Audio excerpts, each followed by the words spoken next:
কি জানো, সবাই সেটাই বোম্বা করে রাজা আর ছবির প্রেমে বাঁধিয়ে রাখে আমি সত্য ভাজা। রানীর মাথায় অস্ত্র কেন বালিশ বাঁধা, পাউরুটিতে পেলে ঢুকে কেন রানীর দেবে, কেন সীতা সর্দি হলে দিগবাজি খায় লোকে, দুধালাকে সবাই কেন আলতা মাখায় চোখে, ওস্তা দিলালে পুনে দেয় কেন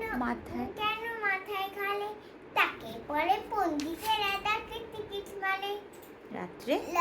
কেন তেল ঘুড়িটা ঝুলিয়ে রাখে গিয়ে, কেন রাজার বিছানা পাতে সিঁড়ির কাগজ দিয়ে, সবাই কেন চেঁচায় রাজা হুক্কা হুয়া বলে, মন্ত্রী কেন কলসি বাজে বসে রাজার কোলে, সিংহাসনে ঝোলায় কেন ভাঙা বোতল শিশি, কুমড়ো দিয়ে ক্রিকেট খেলে কেন রাজার পিসি, রাজার খুলো নাচেন কেন হুকুয়া মারা পড়ে, এমন কেন করছে তাই তো বলতে পারো।